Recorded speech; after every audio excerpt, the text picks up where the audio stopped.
আসসালামু আলাইকুম সকল শিক্ষার্থীকে স্বাগত জানিয়ে শুরু করছি ম্যাথ ক্লাস। আজকে আমি ম্যাথ ক্লাস ষষ্ঠ শ্রেণীর গণিতের তৃতীয় অধ্যায় পূর্ণসংখ্যা অনুশীলনী 3.1 পৃষ্ঠা নম্বর আছে 64, প্রশ্ন নম্বর 6। এই অঙ্কটি সহজে সমাধান দেব। তাহলে দেখো, এখানে দেওয়া আছে নিম্নে প্রদত্ত সংখ্যাদ্বয়ের মধ্যবর্তী পূর্ণ সংখ্যাগুলো মানের ঊর্ধ্বক্রম অনুসারে লেখো, অর্থাৎ ছোট থেকে বড়র দিকে লিখতে হবে।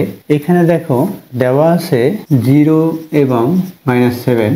0 এবং -7 এর মধ্যবর্তী সংখ্যাগুলো কি কি আমরা প্রথমে সেটা বুঝে নিই। দেখো 0 এবং -7, 0 থেকে -7 পর্যন্ত সংখ্যাগুলো সংখ্যা রেখায় বসিয়ে পাই 0 1 2 3 1 2 3 4 5 6 7 8 9 10।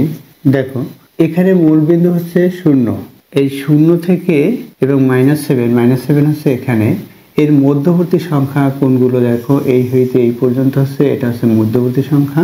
অর্থাৎ আমরা যদি মানের ঊর্ধ্বক্রম অনুসারে এটা লিখি এই মধ্যবর্তী সংখ্যাগুলো, তাহলে কি হবে, -6 এর চেয়ে -5 বড় এটা, আবার -5 এর চেয়ে -4 বড়, -4 এর চেয়ে -3 বড়, -3 এর চেয়ে -2 বড়, -2 এর চেয়ে -1 বড়।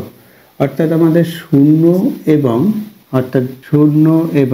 7 -7, অর্থাৎ আমাদের 0 এবং -7 এর মধ্যবর্তী সংখ্যা লিখতে বলেছে, অর্থাৎ -6 হতে -1 পর্যন্ত সংখ্যাগুলো লিখতে বলেছে। দেখো তাহলে প্রদত্ত সংখ্যাগুলো দেখো, এখানে লেখা আছে প্রদত্ত সংখ্যাদ্বয়ের মধ্যবর্তী পূর্ণ সংখ্যাগুলো মানের ঊর্ধ্বক্রম অনুসারে লেখো। দেওয়া আছে এটা, লিখি।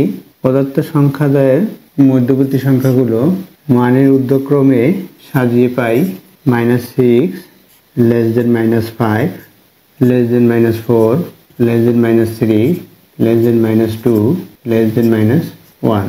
অতএব -6 -5 -4 -3 -2 -1 এর অ্যান্সার কি? অ্যান্সার হচ্ছে এগুলো। এরপর দেখো নম্বর খ দেওয়া আছে, দেখো -4 এবং 4 এবং -4 এবং 4 এর মধ্যবর্তী সংখ্যাগুলো কি? এর মধ্যবর্তী সংখ্যাগুলো হচ্ছে, তাহলে লিখি প্রদত্ত সংখ্যাদ্বয় এর মধ্যবর্তী সংখ্যাগুলো বা উক্ত সংখ্যাদ্বয়ের মধ্যবর্তী সংখ্যা। উক্ত সংখ্যা কি? এই সংখ্যা যে দেওয়া আছে সেই সংখ্যা বা প্রদত্ত সংখ্যা যা বলি, যে কোনো একটা লিখতে পারি আমরা। উক্ত সংখ্যাদ্বয়ের মধ্যবর্তী সংখ্যাগুলো মানের ঊর্ধ্বক্রমে লিখে পাই। ছোট থেকে বড় দিকে লিখব -3 less than -2 less than -1 less than 0 less than 1 less than 2 less than 3। এটা মানের ঊর্ধ্বক্রম অনুসারে লিখি।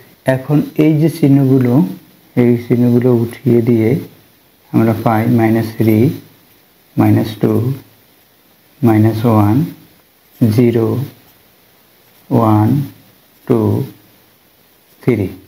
দেখো এখানে এই প্রদত্ত সংখ্যাগুলো এর মধ্যবর্তী সংখ্যাগুলো যদি আমরা লিখতে যাই, সব সময় আমরা সেটা সংখ্যারেখায়, এই যে সংখ্যারেখা দেখিয়েছি এই সংখ্যারেখায় লিখে সেটা কল্পনা করে বা সংখ্যারেখায় লিখে আমরা এভাবে লিখব।